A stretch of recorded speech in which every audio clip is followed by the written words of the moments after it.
안녕하세요.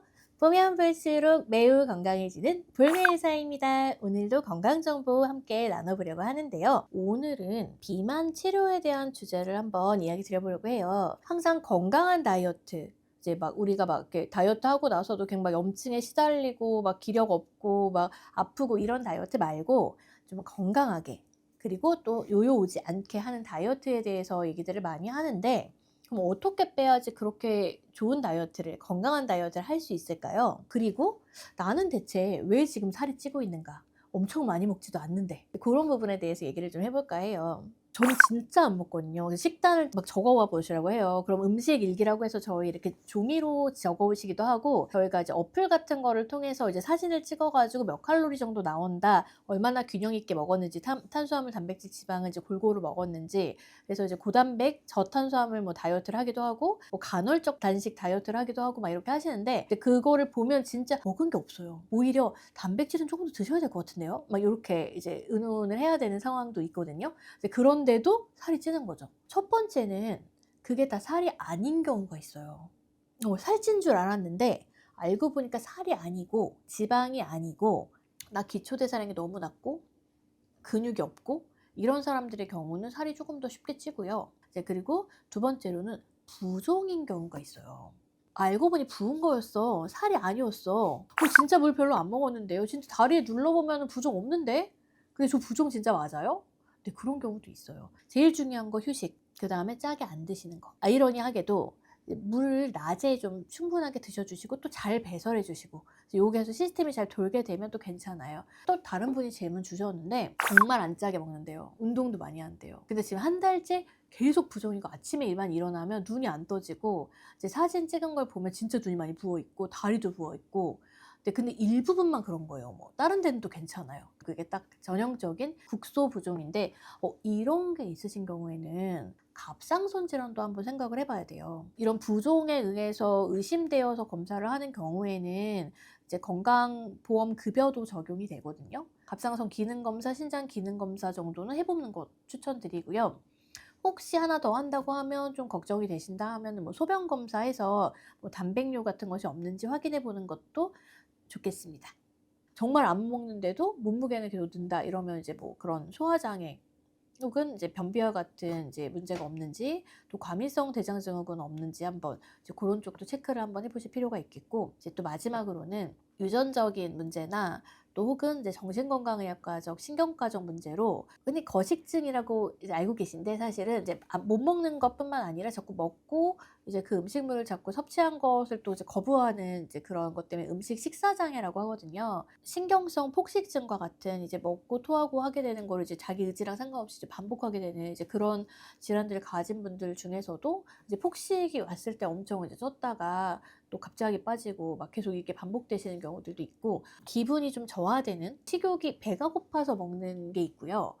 감정적인 식욕이 있어요. 감정적 식욕은 이렇게 꼭 필요하지 않은데 마카롱 하나를 딱 먹어야 이제 식사가 끝난 것 같고, 이제 바닐라 라떼까지 해줘야 이제 다 먹은 것 같고, 뭐 이런 이제 그 꼭 먹지 않아도 되는 칼로리에 대한 이제 그런 거거든요. 이제 그런 고당도의 그런 음식들을 이제 과도하게 먹고, 그 야식을 사실 엄청 배고픈 게 아닌데 좀 출출한 느낌으로 이제 같이 먹어야 될 것 같은 그 야식을 반복적으로 먹는 경우에도 이제 그런 경우가 많아요. 엄청 배고파서 먹는 게 아닌 경우. 이제 그런 이제 식욕에 대한 부분이 있는 경우에는 사실 충분하게 먹고 있는 게 아닌데 야식도 많이 먹지도 않아요 또. 그런데도 이제 그런 식습관 때문에, 또 그런 이제 기분 저하라든가 이런 문제들 때문에 이제 같이 찌는 경우가 있고, 약이 살을 찌우는 경우가 있어요.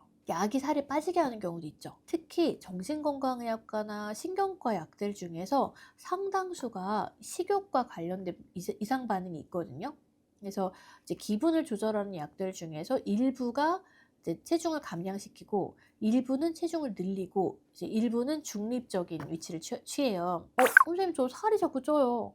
갑자기 쪘어요. 라고 왔을 때 생각해야 될 게 되게 많아요. 식사를 자꾸 많이 하시니까 살이 찌죠. 이렇게 단순하게 접근을 한다면 조금 나이브한 접근이에요. 그래서 실제로 환자는 어떤 약을 먹는지, 현재 환자의 상태가 어떤지, 한 달 전에 검사를 했어도 부종이 생기기 전에 검사했다면 그쵸. 살이 찌기 전에 검사했다면 지금 상태는 또 다를 수 있거든요. 혈액 검사는 한 달이 지났다고 하면 다시 한번 해 보시는 게 맞아요. 그래서 입원한 환자들 같은 경우는 매주 혹은 2 주에 한 번이라도 이제 혈액 검사를 하잖아요. 그렇기 때문에 이제 뭐 그런 거는 막 어려운 검사도 아니고 뭐 비용이 많이 드는 검사도 아니기 때문에 한 번쯤은 확실하게 체크를 해 주고 그 문제가 아니고 다른 거라면 편하게 이제 약을 처방할 수 있으니까요. 단순하게 비만약을 이렇게 사서 먹거나 사서 주사하는 그것이 비만 치료의 다가 아니라 환자의 증상과 환자의 질병 그리고 또 가능성이 있는 질병들까지 확인을 처음 진료 때 꼭 다 해 주시고 임신 출산이라든가 갱년기라든가 이런 여성들 같은 경우에는 호르몬의 변화 때문에 갑자기 체중이 느는 경우도 있고 새로 먹게 된 약 때문에 체중이 늘게 되는 경우도 있어요. 그래서 이런 부분들을 꼭 챙겨서 같이 진료할 때 반영을 해 주십사 하고 그 의사 선생님들한테 강의를 많이 하고 있거든요. 그래서 환자분들 요런 부분들 이제 한번 챙겨서 다이어트 하실 때 미리 체크해 보시면 좋을 것 같습니다. 이런 것 때문에 오해를 많이 받죠. 많이 먹는다. 너는 많이 먹어서 찐 거다." 아닐 수 있어요. 그쵸.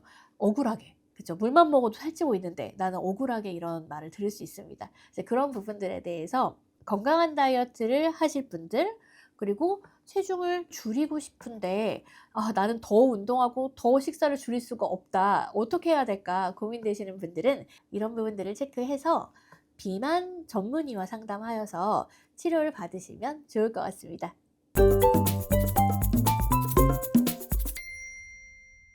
이상으로 보면 볼수록 매우 건강해지는 의사 볼메 의사였습니다. 우리 모두 다 같이 야식 없이 건강한 다이어트 할게요. 다음에 더 건강한 정보로 찾아뵐게요.